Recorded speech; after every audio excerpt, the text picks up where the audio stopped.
Hey, True Believers, Teen here, and yes, it's Halloween, so might as well start doing some Halloween stuff, right? Or at least that's the supposition. So I've got a commission here for the first story arc for Danny Ketch's Ghost Rider from the 1990s.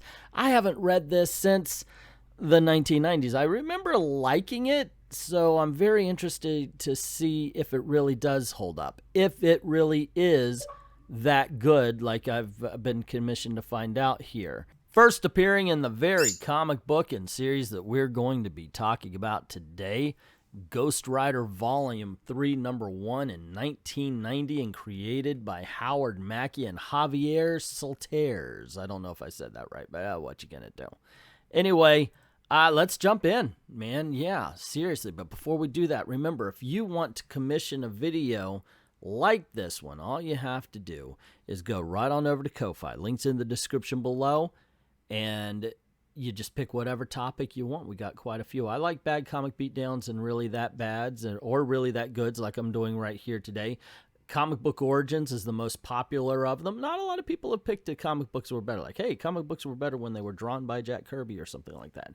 But yeah, check them out, and I'm looking forward to what you could think of. It's been a lot of fun doing these videos. The reason, however, is not. Unfortunately, this channel is dying, and I had begun another channel. It's called Old Man Comics, and I'm trying to get it up to 1,000 views. So if you like pure comic book talk, that's all I talk about, no drama, nothing like that, over on Old Man Comics. Go on over, subscribe, hit that notification bell, but make sure that notifications are on. And wow, I hope you do that. I hope you enjoy it, and I'd like to thank everybody who already has. And with all that aside, let's jump into Ghost Rider Volume 3, 1 through 3. Always start off with a cover, and I like it. I got to admit, it's a poster cover. Once again, get rid of the Marvel Comics first issue box, and you've got yourself a decent poster. I like the artwork as well. It is pure 90s, though. You do have to admit that. As usual, I'm going to talk about this. I'm going to try not to spoil everything just in case you want to check it out, although some things cannot be helped. So be aware, spoilers ahead. And I have to admit, when I started reading this, it was jarring a little bit, to tell you the truth.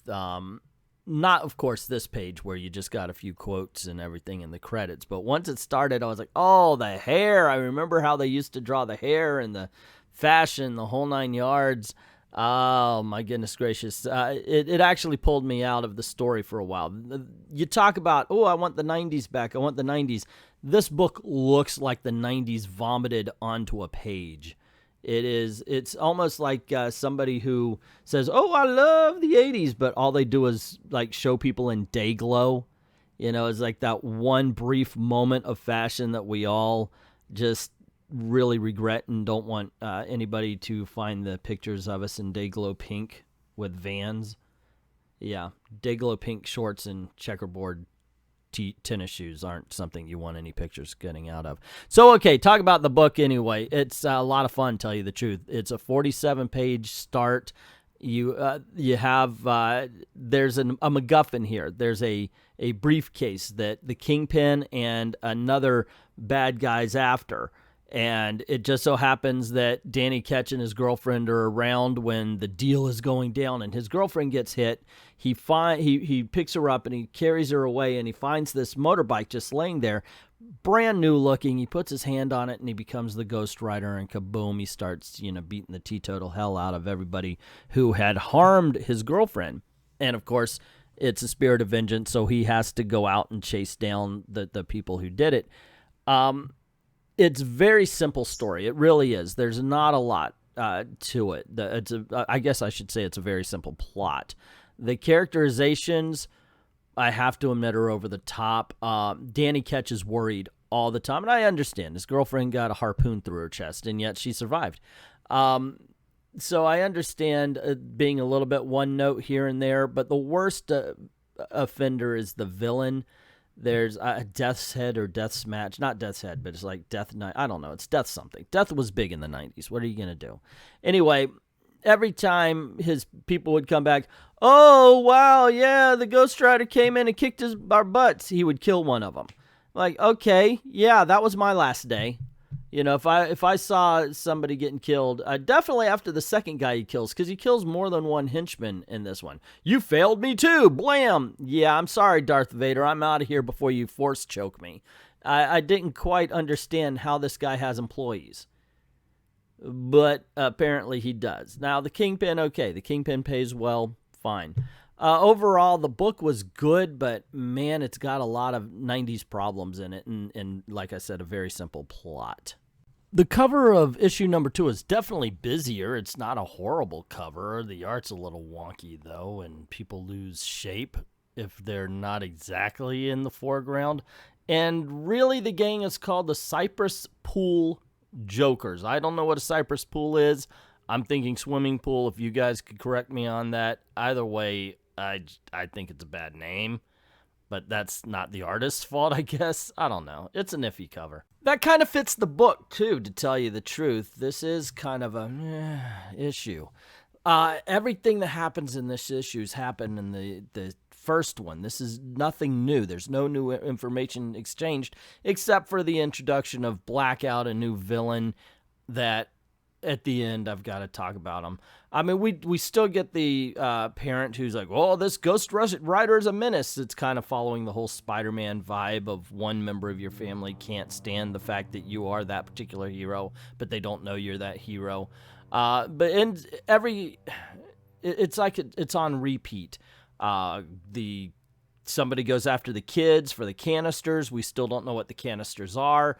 And then as they're just about to be killed, Ghost Rider shows up. Then we move on to another kid. Somebody shows up. You know, it's rinse and repeat over and over again. We do meet Blackout, and his power is to basically, you know, turn out the lights to an extreme, to where people can't see Ghost Rider's flaming head right next to him, because he sneaks up on a few people. It's not bad. It isn't bad if you had to wait a month, it's not bad. But if you're reading them back to back like this, it like I said, it really does seem like it's on repeat here. Still, the design is good. I like the art's okay. Definitely 90s art, to tell you the truth. There's a lot of stuff. There's a lot of tropes here.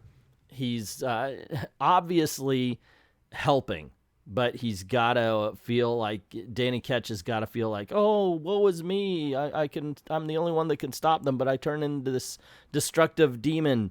And you realize, well, not exactly all that destructive, dude. Tell you the truth. It's an average issue, guys.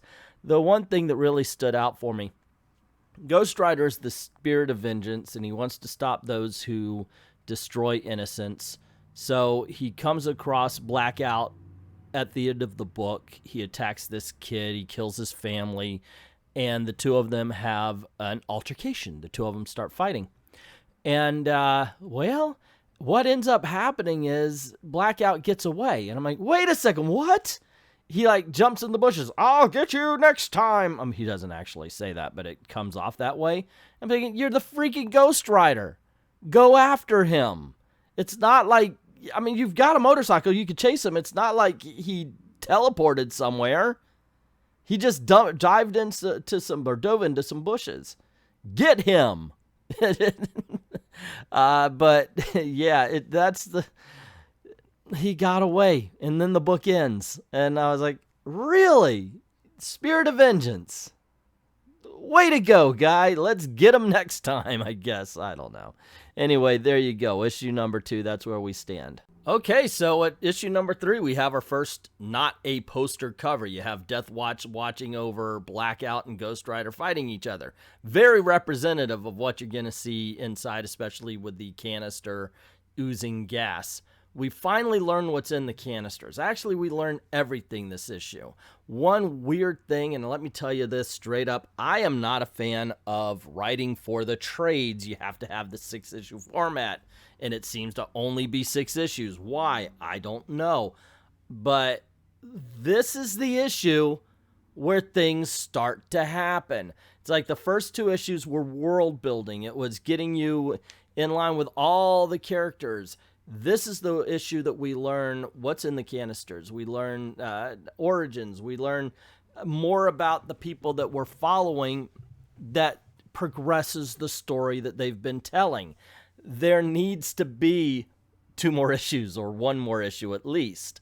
Everything is crammed right into this 3rd issue. It's like, yeah, then it's over. That's part of the problem with this one. It's still it's a fun issue though. It's a cool storyline, but because everything is crammed into it, it feels like it's over just a little bit quickly, or a little bit too quickly anyway. You still have the same stuff going on, you know, those sisters in the coma. We have the kids who stole the canisters originally, and everybody's out to get them, got to get those canisters. And just as everybody's about to be killed, the Ghost Rider shows up. So it's still following that particular formula. One thing I do like, and I guess we're beyond spoiler territory here, towards the end of the book, and actually I don't think I brought this up, but Kingpin is also a player in this. He wants the canisters as well. He knows what's in them, he doesn't want him to be put upon the city. He doesn't want all this neurotoxin to be released in the city to kill people. He wants to save the city. He is just as much a hero of this particular story as Ghost Rider is. He's just using different tactics. So he sends people out to stop Death Watch and Blackout. He even has a panel or 2 where he says, I want you to hire all the guns. And so while they're doing their deal and trying to kill the kids or basically just, interrogate them, they actually do kill one to get the canisters. Kingpin shows up, or Kingpin's men show up, and Death Watch is like, yeah, I'm out. Too rich for my blood, which kind of shows that he's a bit intelligent. You know, I kind of dug that scene. Of course, Blackout is like, no, I'm going to take him for myself, and that's when he ends up in a fight with Ghost Rider.